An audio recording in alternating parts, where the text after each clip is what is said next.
Bienvenidos sean a nuestra segunda conferencia del Seminario de Tráfico Vehicular. Pues a pesar de las circunstancias, muchas gracias por venir. En esta ocasión pues nos toca presentar al doctor Luis Alberto Quesada Telles. Él es doctor en la UAM Coajimalpa. Su área de especialidad en particular pues, son los sistemas dinámicos. Y en esta ocasión pues nos viene a platicar un poquito de cómo se manejan los sistemas dinámicos no lineales aplicados en esta ocasión a fenómenos sociales. Entonces, doctor, adelante. Bueno, buenas tardes a todos. Agradezco la invitación al seminario de tráfico vehicular, en particular a la maestra Alexandra y al maestro Oscar, que me hicieron la invitación para poder estar con ustedes esta tarde. También agradezco a Ciencias TV por estar aquí esta tarde en esta charla. Como amablemente mi tocayo Luis Alberto me hizo favor de presentarles, voy a hablar sobre sistemas dinámicos. Algunos de ustedes pues ya han cursado no solamente una o han tenido varias materias cursadas de ecuaciones diferenciales ordinarias, ecuaciones diferenciales parciales, y en algún momento también pues han llevado cursos sobre análisis numérico, métodos numéricos, para poder pues dar soluciones a ecuaciones que, como ustedes saben, pues no tienen una solución exacta. Esta tarde les voy a platicar sobre algo de lo que he podido trabajar a lo largo de mi carrera profesional, de mi carrera docente. En particular y sobre todo he hecho énfasis en el área de matemáticas aplicadas.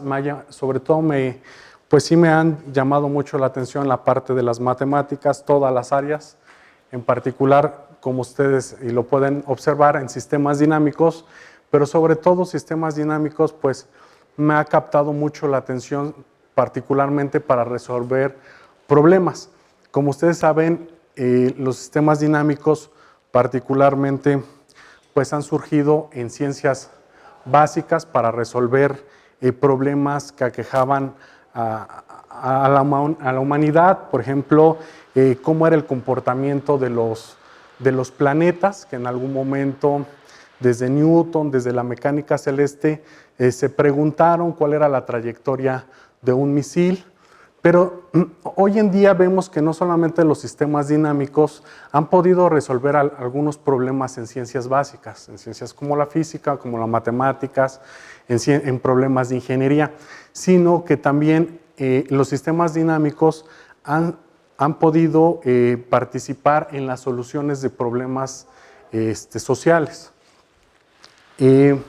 Como les comentaba, bueno, el resumen de mi charla es, como lo muestra en esta lámina, es que a lo largo de la historia el hombre ha estudiado la evolución de diversos tipos de fenómenos biológicos, físicos, y muy actualmente los problemas que aquejan en el cambio climático.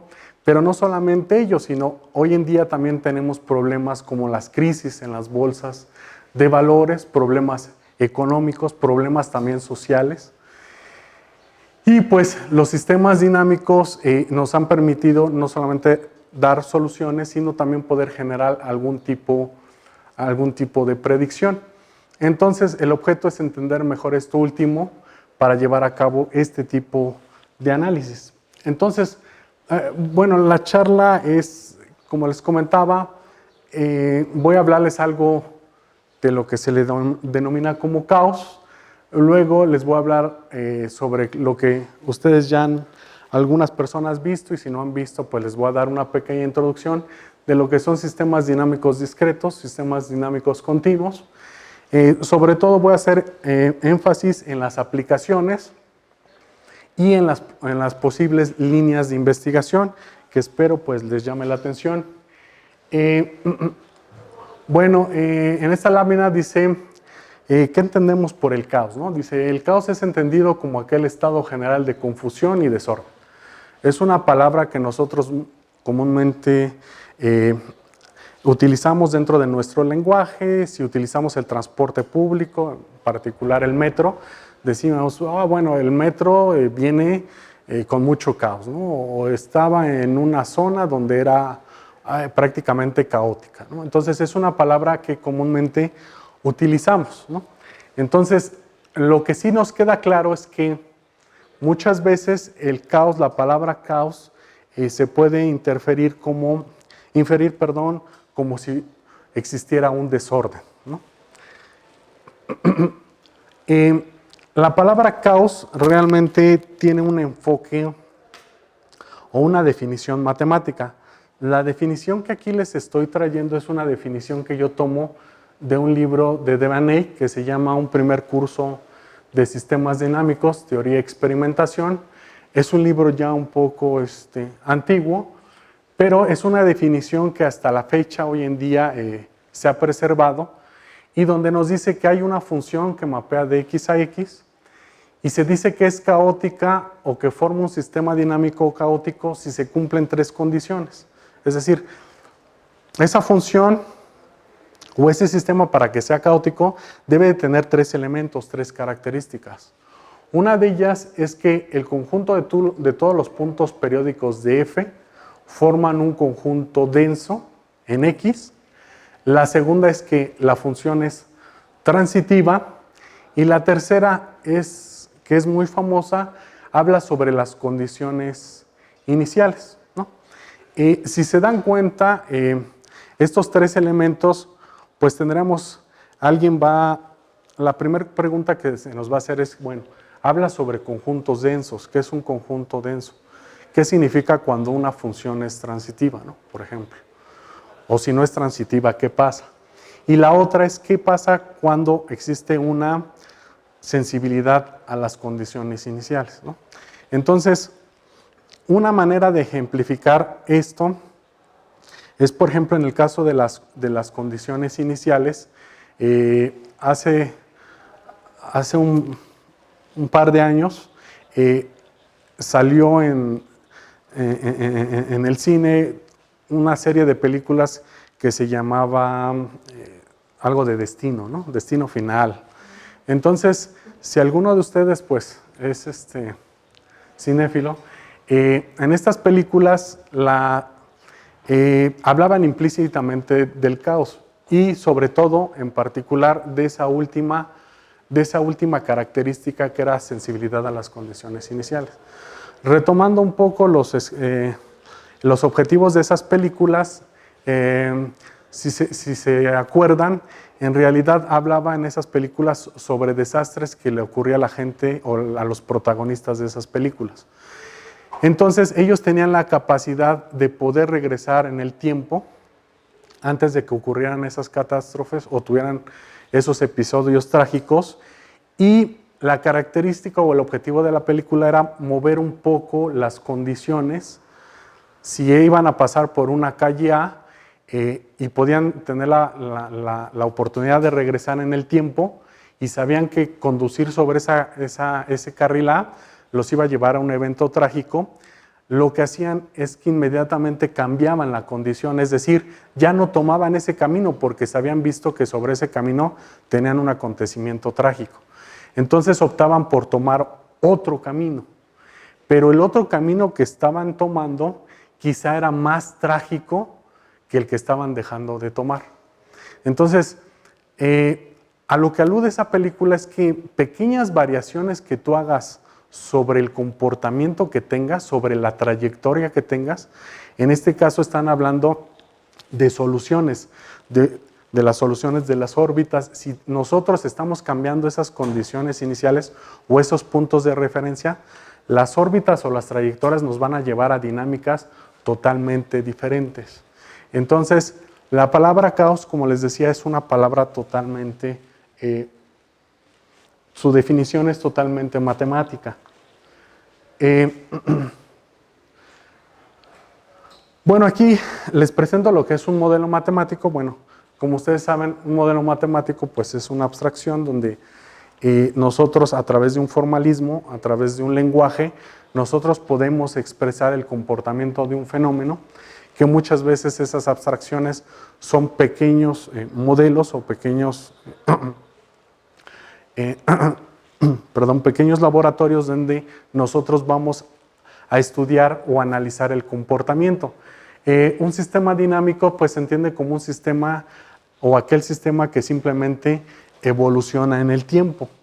Entonces, ¿cuál es la diferencia entre un sistema dinámico continuo y un sistema dinámico discreto? Bueno, pues es sobre todo hace referencia a cómo va a evolucionar ese tiempo, donde nosotros estamos tomando a la variable t como una variable independiente. Entonces, si esa variable es continua o es constante en el tiempo, pues estaríamos hablando de un sistema dinámico discreto. Pero en particular, si tenemos intervalos de tiempo o si esos intervalos pues nos llevan al conjunto de los números enteros, por ejemplo, pues estaríamos hablando de un sistema dinámico discreto. En cierta manera, ¿cuál es la diferencia?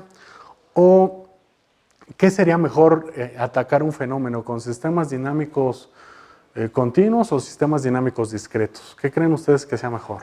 Atacar un fenómeno. ¿Qué tendrá más poder matemático?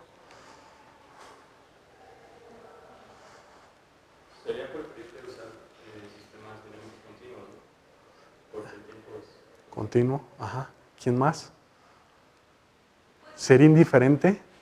Más bien depende del problema que nos estén. Muy bien. ¿Qué es lo que queramos sacar de ahí? Así es. Sí. Como muy bien dijo su compañera, va a depender del fenómeno que estemos estudiando. Si nosotros en particular, ustedes ya que llevaron un curso de ecuaciones diferenciales ordinarias, en algún momento se encontraron con un modelo de decaimiento de temperatura, ¿no? Algún profesor de ustedes en ecuaciones diferenciales les puso forzosamente un ejemplo de cómo hay un decaimiento de temperatura de una taza. Entonces, ese fenómeno o ese modelo que ustedes están haciendo, pues están generando un sistema dinámico continuo. Pero, ¿qué pasa? Problemas, por ejemplo, de la bolsa de valores o en economía.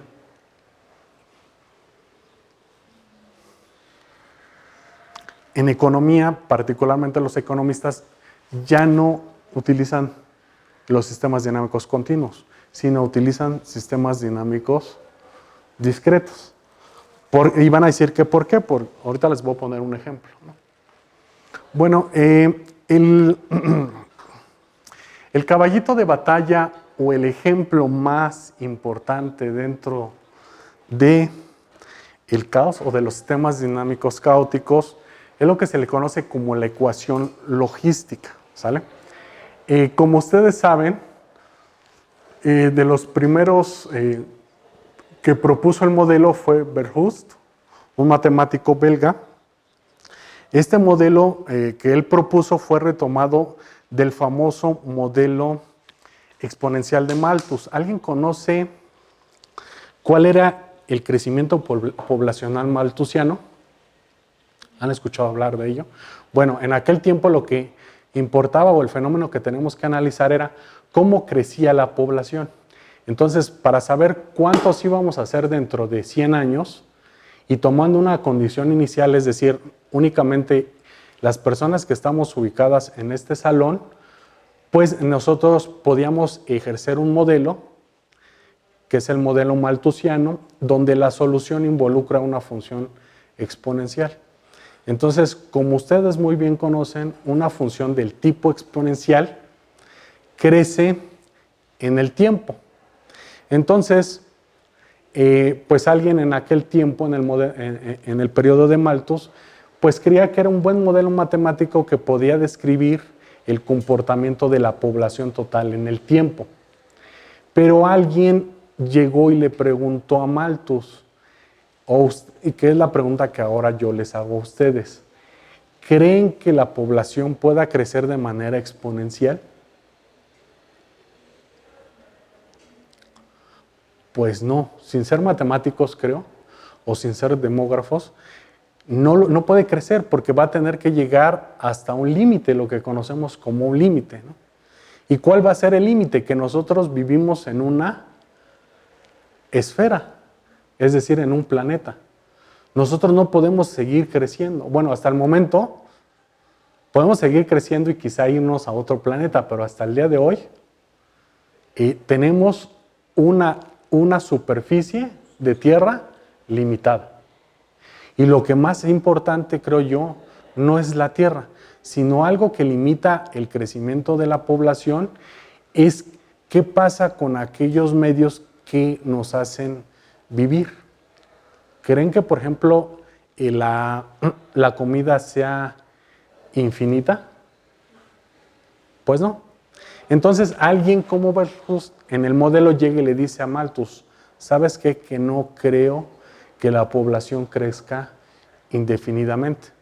Es decir, debe de haber ciertos mecanismos de ajuste, ¿no? Porque Malthus solamente decía que había que la población podía crecer indefinidamente y que solo había 3 mecanismos que hacían reducir la población. ¿Cuáles eran esos 3 mecanismos de corrección de la población? Uno era las guerras, las epidemias, ¿sí? ¿Y qué otro? En aquel tiempo. Eran 3 mecanismos de ajuste, ¿no? Las guerras, las epidemias y ¿cuáles otros se imaginan?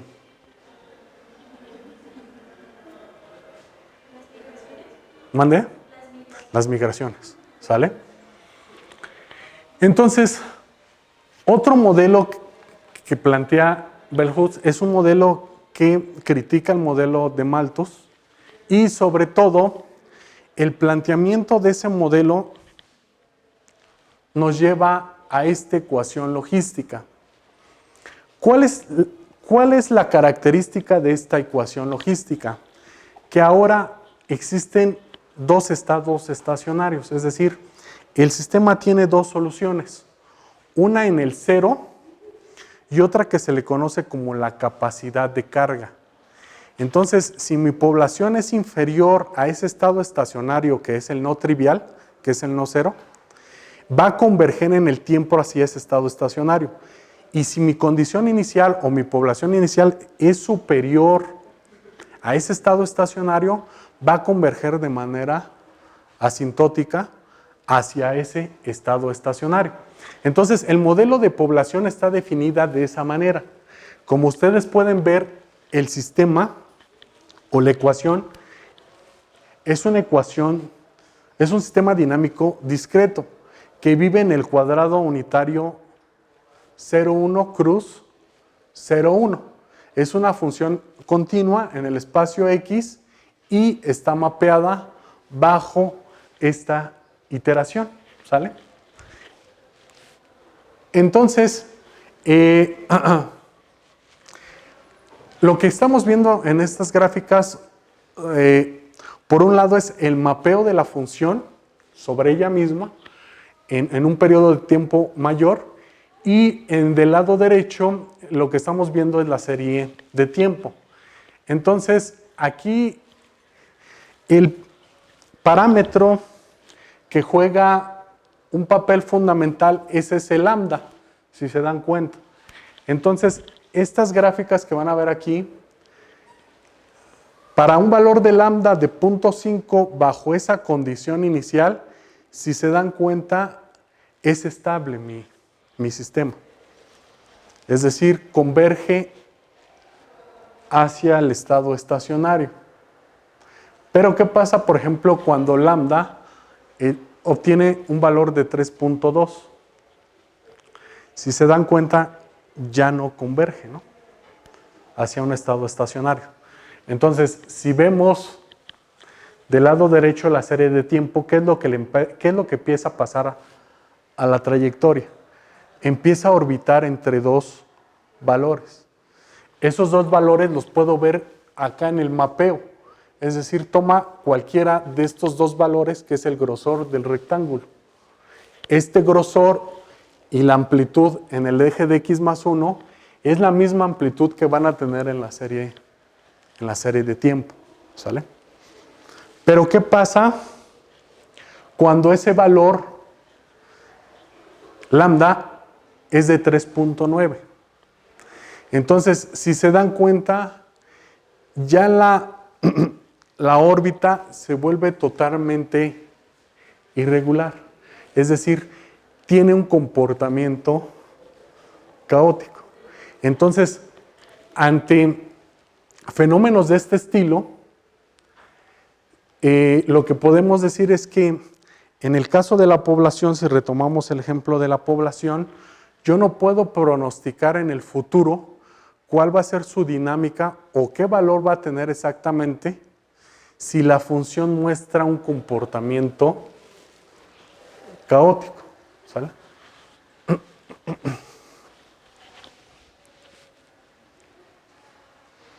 Ahora, ¿qué pasa en el caso de... No sé si tengan alguna duda, algún comentario. Ahora, ¿qué pasa en casos de sistemas dinámicos continuos? Bueno, el sistema dinámicos continuos, el más conocido de todas las personas que nos dedicamos a estudiar sistemas caóticos, es el conocido famoso atractor de Lorentz o ala de Lorentz, ¿no? Mariposa de Lorentz. Bueno, pues este modelo fue presentado por el profesor Lorentz en el MIT en 1963. ¿Qué era lo que quería estudiar Lorentz? Particularmente lo que quería estudiar Lorentz era generar un modelo climático. Entonces, a partir de ese modelo climático, él propone estas tres ecuaciones diferenciales, donde aparecen tres parámetros, que es A, sigma, B y R. Entonces, bajo esos valores, lo que se hizo muy famoso Edward Lorenz es de encontrar ese tipo de dinámica. Ahora, ¿eso qué nos puede decir? ¿O cuál era el objetivo? ¿Qué fue lo que encontró Lorenz? Lorenz, cuando pudo generar las simulaciones y después, como en aquel tiempo no tenía el poder de cómputo que hoy tenemos, poderlo mapear, encontró figuras de este estilo.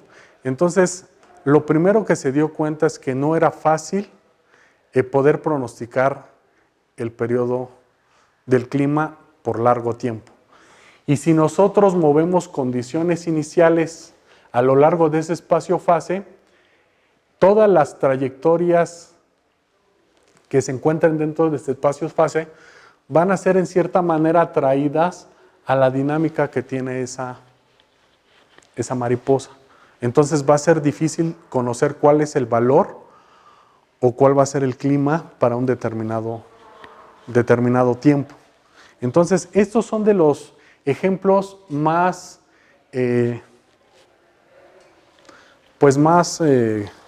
representativos para sistemas dinámicos discretos y para sistemas dinámicos continuos. Si no tienen alguna duda, algún comentario, lo siguiente es algunas de las aplicaciones o del trabajo que yo he realizado. Este trabajo fue un trabajo que yo hice durante mi estancia en el doctorado. Se llama Análisis Dinámico del Modelo de Lu. El modelo de Lu es otro modelo caótico parecido al de Lorenz, pero la característica es que este modelo ya no solamente es de 3 dimensiones, sino se vuelve un modelo de 6 dimensiones. Entonces, ¿cómo se vuelve este modelo en 6 dimensiones? Bueno, pues, como pueden ver en la ecuación 1, el modelo inicial de Lu es un modelo propuesto por este chino en el 2002 y como ustedes pueden ver es un sistema de 3 ecuaciones diferenciales no lineales y el parámetro que juega mayor importancia es el parámetro K, porque el parámetro K, si se dan cuenta, está en ese intervalo entre 12.7 y 29.3. Es decir, para ese intervalo de ese parámetro con esas condiciones, el sistema se vuelve caótico. Entonces, lo que hago es que, lo que hice en mi investigación de doctorado es que cada variable fue sustituida por una variable compleja y esa variable compleja para X, Y, Z me lleva a un sistema de ecuaciones diferenciales reales en 6 dimensiones. Entonces, después lo que hice fueron generar algunas soluciones numéricas y como ustedes pueden ver en estas dos gráficas, nosotros las denominamos las alas de Lu porque del lado izquierdo es el plano fase de la variable x1 y z1 para la parte real, y esta es la parte imaginaria. Se eligieron 144 condiciones iniciales diferentes. De esas 144 condiciones iniciales diferentes, escogidas de manera aleatoria, algunas no pasaron el transitorio, y las que pasaron el transitorio fueron ploteadas y se generan comportamientos de ese estilo. En la figura 12 es el plano fase de x2, z2 de las variables que representan la parte compleja del sistema, y pues representan dinámicas de ese estilo, ¿no? Posteriormente, con una alumna de la maestría en la Universidad Iberoamericana, ella en su trabajo de maestría generó lo que se le llamó la búsqueda de nuevos sistemas caóticos. Espero esto les llame un poco más la atención. ¿Cuál fue la característica o el desarrollo que hizo Karen durante la maestría? Ella se dedicó a buscar nuevos sistemas que tuvieran caos, pero que también tuvieran orden. Acuérdense que el orden pues, es entendido por algo que lleva hacia una convergencia, hacia una estabilidad, y el desorden o el caos lo podríamos entender como la parte opuesta. ¿Qué es lo que encontramos en estas investigaciones? Que puede vivir el caos dentro del orden, o el orden puede estar afuera de algo que es caótico. Si no me creen, para que lo vean. Estas son las ecuaciones, son 10 modelos.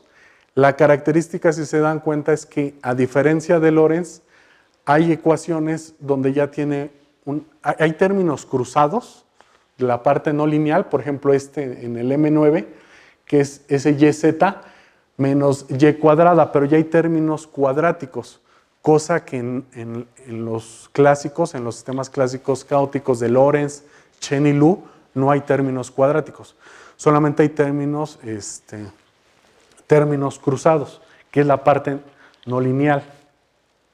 Estos son sus espacios fases y sus diagramas de bifurcación. El espacio fase en azul, bueno, es los atractores, y la gráfica del lado rojo es su diagrama de bifurcación. Este es para los otros, pero lo que espero que les llame más la atención es esto. Bueno, no tengo apuntador. Y la característica de estos sistemas es que un punto de equilibrio de esos sistemas es asintóticamente estable. Ese es el plano fase del M2, por ejemplo, si se dan cuenta, está el punto de equilibrio, y la órbita, como tiene eigenvalores complejos, es una espiral convergente hacia ese punto de equilibrio. Entonces, si se dan cuenta, pues es una espiral que va convergiendo, en cierta manera, en el tiempo. Del lado derecho, ¿qué es lo que podemos encontrar? Si se dan cuenta, del lado derecho es el espacio fase. Si se dan cuenta, en la figura más grande es el atractor caótico, y la figura que está arribita, que casi no se ve como punto, es este punto de equilibrio asintóticamente estable. O sea, es decir, lo que no se ha estudiado en matemáticas en ninguna parte del mundo es qué pasa o hasta dónde hay una frontera entre el caos y el orden. Si se dan cuenta, ahí hay una distancia. Es lo que la escuela de San Petersburgo, en la Universidad de San Petersburgo, hay una corriente muy importante de rusos, que son los creadores de las bifurcaciones, que ellos actualmente estudian lo que se les conoce como hidden attractors, atractores ocultos. Es decir, dónde puedo encontrar un atractor, pero también algo de orden. Y matemáticamente lo que no se ha estudiado es cuál es la frontera entre el caos, entre el atractor y la parte de estabilidad. Es decir, si mi trayectoria, una base de atracción, si mi trayectoria está más del lado del atractor, se la chupa el atractor, o si está más cercana al punto de equilibrio, converge a un orden. Entonces, aquí hay otro ejemplo en donde está el atractor y está la espiral que converge. pero este es el que más espero les guste y que más me llamó la atención. Vean esta espiral convergente. Este es el atractor, pero aquí adentro donde está el puntualizador, está la parte del orden. Si se dan cuenta, a lo mejor no ayuda mucho la gráfica, está por afuera el caos y adentro está metido el orden. Hay un libro muy bueno de un físico, hay un libro, si recuerdan, en los 80s CONACYT sacó una serie de publicaciones que se llamó La ciencia para todos. Hay un físico argentino que se llama Sommet Band, que escribió un libro particularmente de sistemas complejos de caos que se llama Entre el orden y el caos, la complejidad. Se los recomiendo mucho. Entonces es prácticamente esto, ¿no? Entre el orden y el caos. Bueno, pues esta es la última parte, ¿no? ¿Dónde más pueden aparecer? ¿Dónde hay aplicaciones de los sistemas dinámicos? Pues prácticamente lo que nos atañe de la charla, que es problemas de tráfico vehicular. Como ustedes saben, en la actualidad poderse desplazar en grandes urbes, como en la nuestra, es muy difícil porque no solamente es ineficiente el sistema de transporte público, sino también es ineficiente la manera en que nos podemos desplazar, en un auto privado. En el tiempo de López Portillo, se calculaba que la velocidad promedio de un automóvil era de 80 kilómetros por hora. En el 2016, ¿saben cuánto es la velocidad promedio de un auto en la Ciudad de México? 40. ¿Alguien más?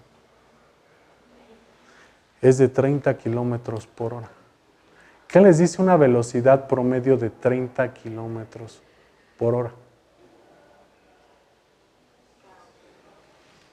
Pues que es caótico. O sea, es decir, que mi trayectoria no va a ser tan lineal como yo quisiera. Ahora, ¿qué pasa para los mexicanos, para los habitantes de la Ciudad de México, que tengamos un transporte o una movilidad ineficiente? ¿Tiene algún problema? ¿Sí? ¿Cómo cuál? Un problema económico es que puedo gastar más dinero. ¿Tendrá un problema de salud? Y es algo que nadie ha investigado. El estrés que te conlleva ir en vagones del metro sumamente llenos, creo que lleva un toque de estrés, ¿no? Entonces, la movilidad no solamente está afectando la parte económica, sino está afectando la parte de salud. No concibo, yo trabajo en la unidad Coajimalpa, en la UAM, no concibo gente que va desde el oriente de la ciudad, desde Valle de Chalco, hasta el poniente de la ciudad, Santa Fe. ¿Saben lo que es cruzar diagonalmente la Ciudad de México? ¿Saben cuál es el impacto de salud en el tiempo? Entonces, es uno de los problemas que tenemos que tratar de solucionar. En el mundo, quien más tiene problemas de tráfico vehicular es, en este caso, los chinos. ¿Por qué los chinos? Porque es una gran población y poder trasladar también a toda esa población al centro de trabajo y regresar a su casa, no traje la foto, pero luego me gusta enseñarles la foto de una carretera en China donde tiene 20 carriles de entrada y como 30 carriles de salida para la autopista. Y se ve impresionante. Es una autopista como cuando ustedes van a viajar a Querétaro. Si se dan cuenta, para poder viajar a Querétaro solamente son alrededor de 3 carriles, me parece, y uno es el confinado. Pero hay zonas, si viajo de aquí a Querétaro, hay zonas de la carretera donde simplemente se convierte en 2 carriles.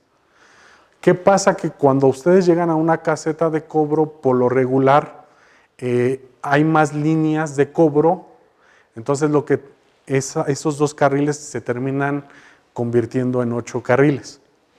Bueno, la foto está tomada desde un dron, perdón, no se las traje, desde un dron en Chongqing, en China, desde lo alto. Igual en China, estas casetas de cobro se convierten en 20 carriles y en 30 del otro lado. Y se ven sumamente pues llenas, ¿no? Entonces, el problema de tráfico vehicular es un problema prácticamente nacional. Los mejores modelos y la investigación más fresca, digámoslo entre comillas, es por investigadores de China. Este trabajo lo realicé con gente de la Universidad del Estado de México, en Toluca, el investigador Oscar y el otro investigador del Ibero, Guillermo, que se le llama análisis de estabilidad de un modelo de tráfico de Greenberg. Este modelo es un modelo, en modelo de tráfico vehicular hay 3 enfoques, lo que se le conoce como el enfoque macroscópico, microscópico y mesoscópico. ¿Qué significan esos enfoques? El enfoque macroscópico es que yo lo puedo ver desde lejos el problema o desde una parte top, y muchos de los planteamientos de esos modelos han sido simulados como un flujo de fluidos, ¿no? Entonces han involucrado dinámica cinética, todo ese estilo. Pero hay otros enfoques que se llama el modelo microscópico, que ellos analizan prácticamente carro por carro.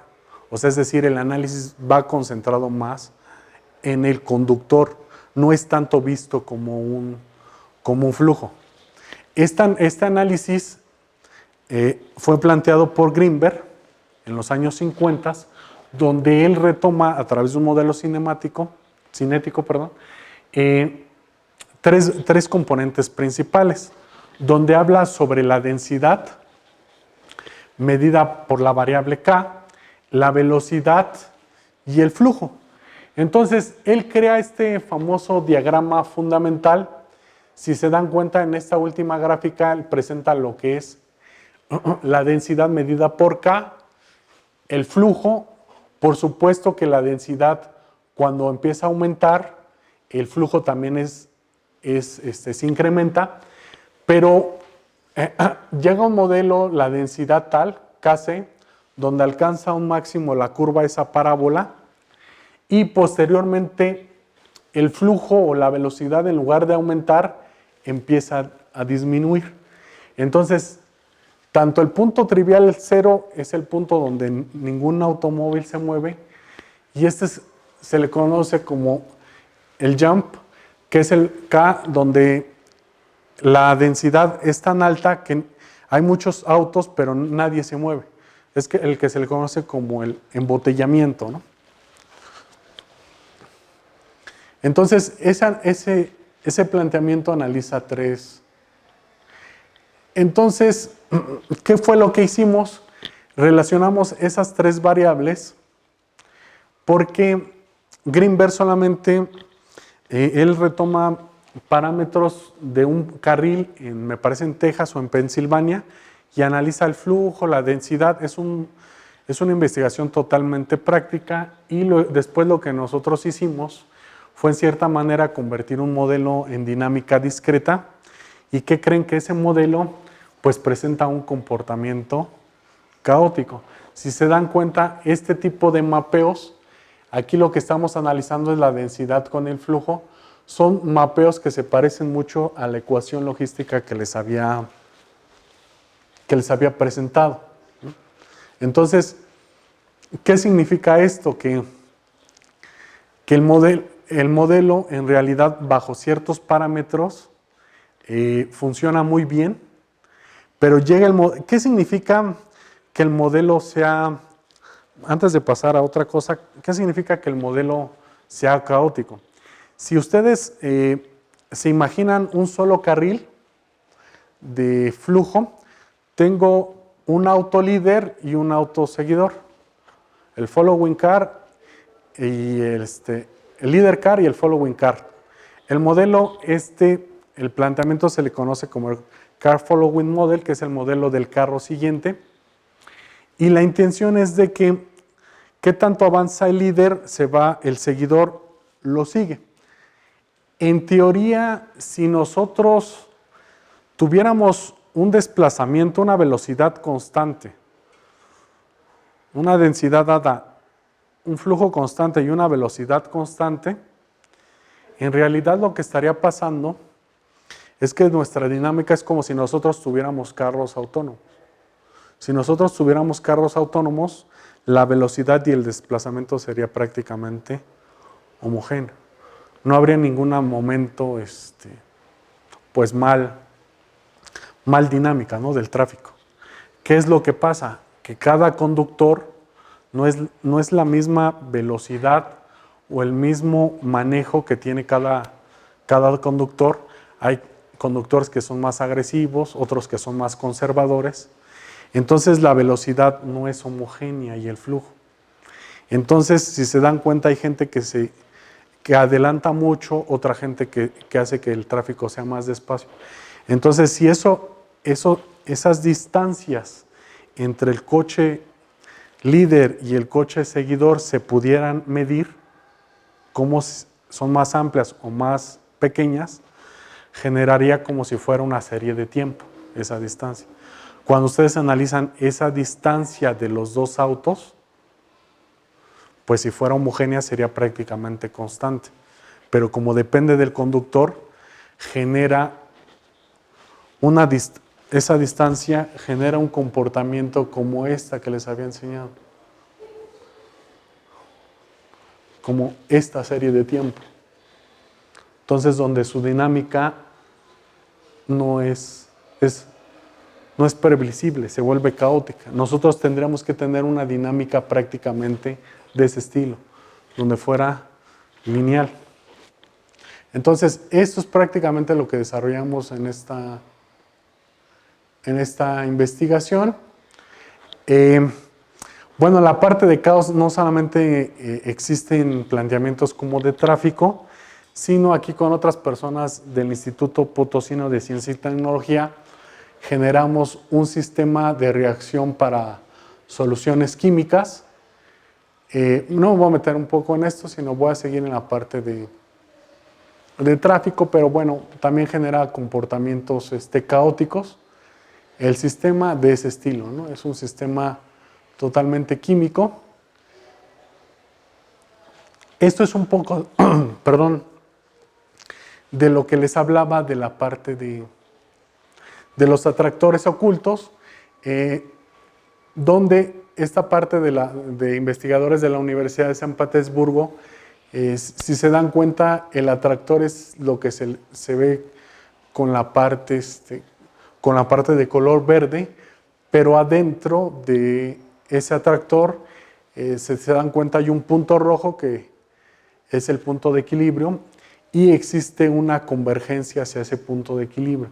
Entonces ahí esa trayectoria está dibujada por esa espiral negra, donde si se dan cuenta es otro comportamiento.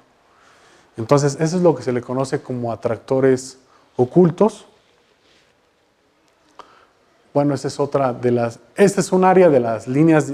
Bueno, ahí en la lámina dice nuevas líneas de investigación porque pues es una línea nueva que en realidad no ha sido abordada.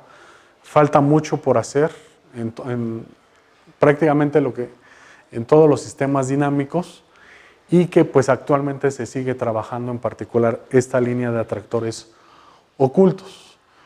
Antes de acabar, no traje otro de los modelos que hemos trabajado. Otro de los modelos que hemos trabajado se le conoce como el modelo de Helly.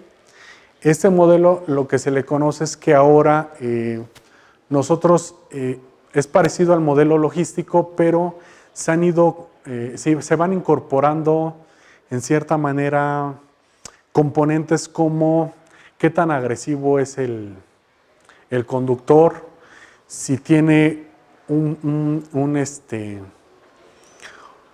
incentivo por poder disminuir la velocidad. El problema es que lo que se ha detectado en todas las personas que analizan tráfico vehicular es que mucho influye la manera en que maneja el conductor.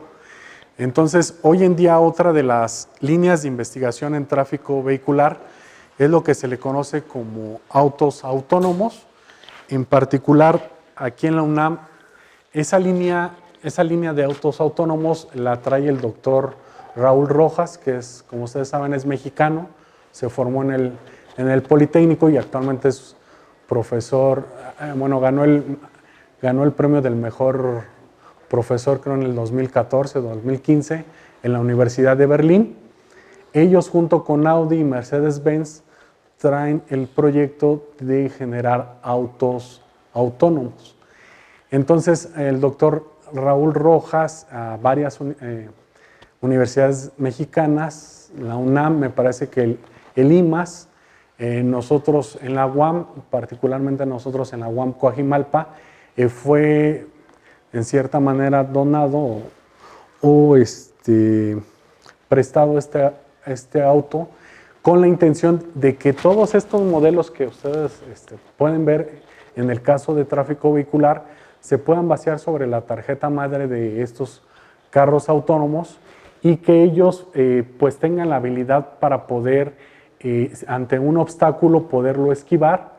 Inclusive el doctor Raúl Rojas se ha encargado de en México, la última competencia fue en el Zócalo, de poder competir que estos autos autónomos puedan esquivar un cierto número de obstáculos, que no se salgan de un carril, y todo va a miras de que nosotros, los carros autónomos, pues puedan tener esta velocidad constante con este flujo constante. Entonces, si nosotros tenemos eso realmente, prácticamente estaría resuelto el problema del tráfico. En la realidad no es tan sencillo, porque sistemas de transporte que tienen un solo carril los tenemos en la actualidad, que es el sistema de transporte metro, colectivo metro, pero también está el metrobús. Entonces ahora yo les pregunto, ¿cuál es la eficiencia de este transporte? ¿Es bueno? Se supone que en teoría debería ser mejor porque es un carril que está confinado, donde ningún otro carro lo está compartiendo, ¿no? Y debería de ser más eficiente, ¿no?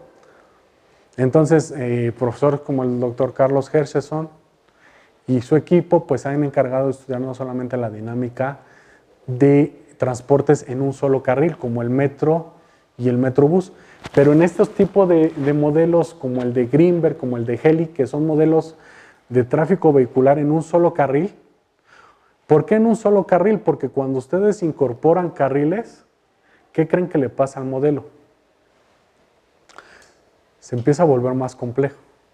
O sea, en los modelos de un carril son sencillos porque el conductor no puede tener desplazamiento hacia la derecha o hacia la izquierda, ¿no? Y todavía es más complejo el modelo si le añades una intersección. O si no solamente le añades una intersección, sino le añades una glorieta. Entonces, ese tipo de cuestiones al modelo lo empieza a hacer. Poderlo modelar se vuelve un poco más complicado. Entonces, en modelos tan sencillos como les comento, donde el transporte es de un solo carril, en este tipo de ejemplos que les traigo es que si la distancia o la velocidad no es constante, el comportamiento del conductor es diferente en cada uno de nosotros, va a dejar momentos en donde la dinámica se vuelva caótica. ¿Sí? Entonces, eso dificulta mucho los modelos, ¿no? Otro de los planteamientos que tenemos, pero pues todavía está en proyecto, es de generar, ya no solamente atacarlo por la parte de la dinámica de los autos, sino ahora lo que en la UAM Coajimalpa queremos hacer con un grupo de compañeros es generar un controlador tipo maestro. Como ustedes saben, ahora hay semaforización inteligente. Esta semaforización inteligente ya ha sido implementada en Europa y también en países latinoamericanos, particularmente en Colombia. Entonces, lo que hace el semáforo inteligente es que en tiempo real tiene la capacidad de medir el flujo sobre este carril y poderlo verificar con el flujo de este carril.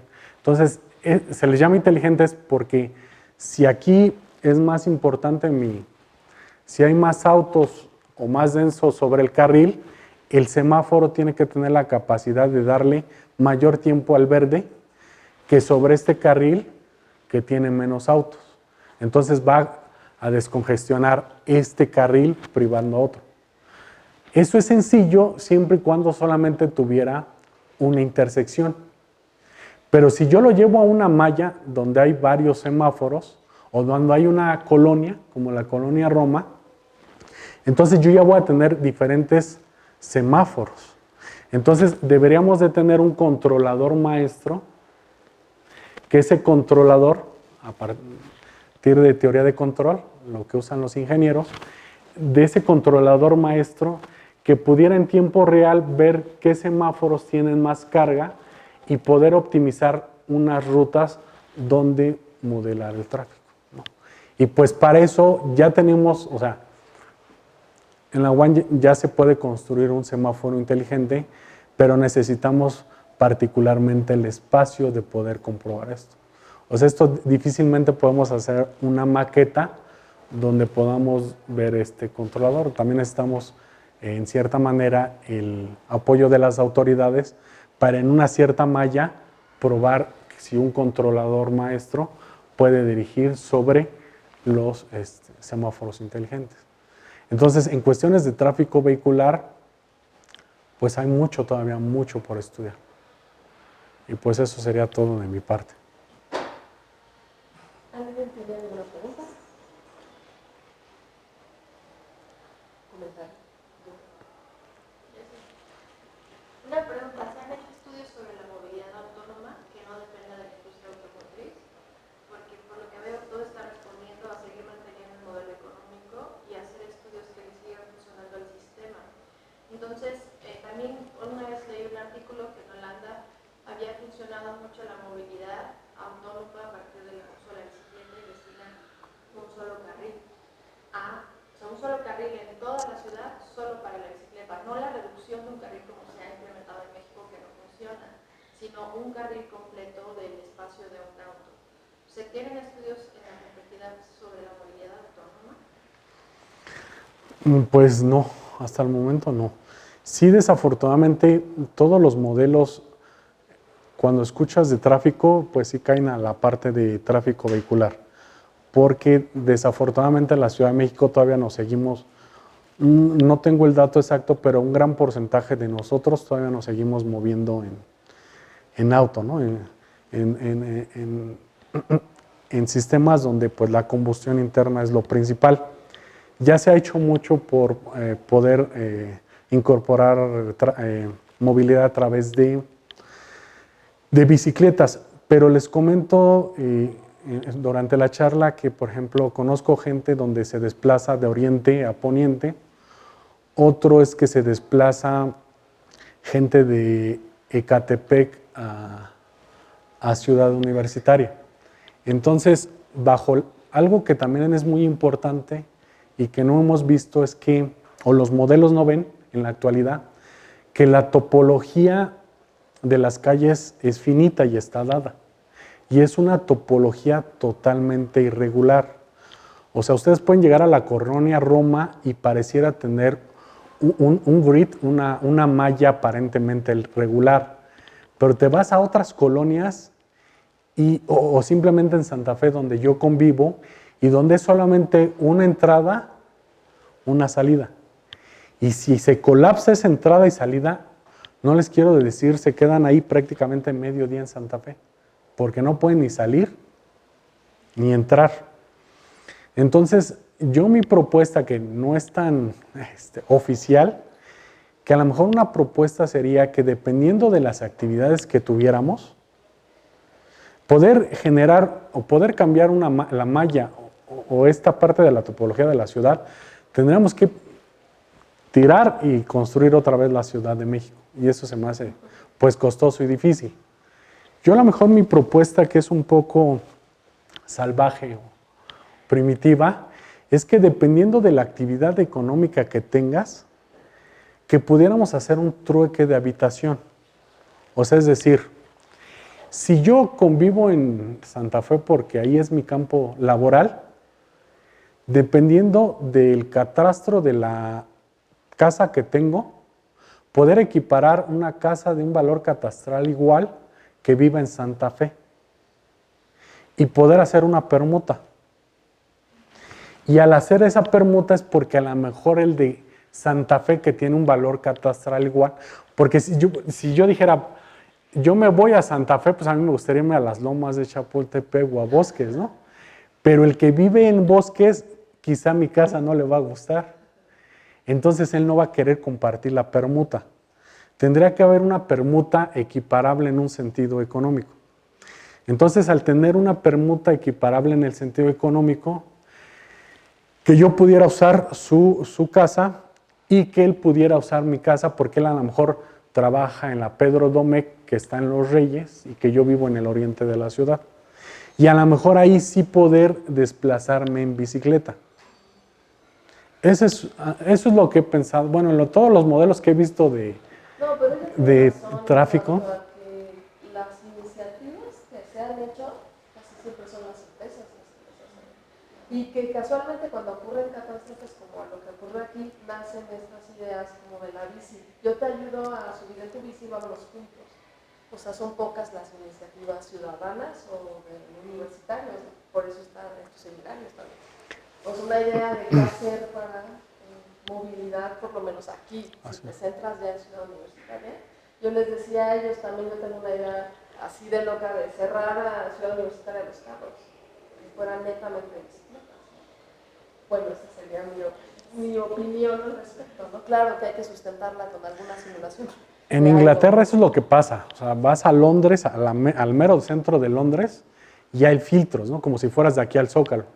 Entonces, para poder llegar a Londres, al mero Zócalo, pues necesitas ser rico, porque conforme vas pasando filtros, esos filtros, pues es un pago que estás haciendo. Entonces, poder llegar en auto al mero Zócalo en Londres, pues te duele en el bolsillo. Entonces, aquí tendrá que haber una política muy agresiva económica donde pudieras bajar a todas las personas del automóvil. El problema es que si bajas a todas las personas del automóvil, próximamente estaré involucrándome en modelos, en estudiar análisis del metro, pero les puedo decir que yo como usuario, el sistema de transporte colectivo está colapsado. Yo soy un usuario de la línea A del metro porque radico en el oriente de la ciudad y les puedo decir que la línea A del metro está sobrepasada del servicio. Y es frecuente que los accidentes en la línea A se den, que se estén quemando los frenos, o sea, entonces, ustedes que también, algunos de ustedes son usuarios del metro, siento que en cualquier momento, por el gran exceso de demanda que hay, estamos propensos a sufrir un accidente. Entonces, si bajas a la gente del auto privado, significa que en contraparte tú tienes transporte público que le dé la capacidad a toda esa gente. En mi humilde opinión, no creo que sea suficiente. Y la verdad, tomar un viaje en bicicleta de Catepec a Ciudad Universitaria, híjole, me cuesta trabajo. No dudo que haya gente que lo haga, pero sí creo que sea difícil en poderse transportar en ese. Creo yo que sí, lo de las permutas tendría que valer la pena, ¿no? De acercarnos y que podamos compartir, que te tengas que acercar al lugar de donde estés estudiando, generando la actividad, porque en cuestiones de salud, pues nos va a pegar en algún momento, ¿no? ¿Sí? ¿Todo bien? ¿Ya? ¿Alguna pregunta a los alumnos de la ¿Alguna duda con respecto a sus proyectos también, ¿no? Porque hay que hacer uso de los expertos para que les ayude a ustedes. Bueno, las personas que están haciendo sus modelos en NetLogo saben de lo que estoy hablando. Ajá. Exactamente. Bueno, pues muchas gracias por venir. Sigan estando ahora sí que pendiente de las redes sociales y a los correos, etc. Por ahí también pongan su nombre en la lista que ven por ahí. Y pues ya, muchas gracias. No, muchas gracias por invitarme.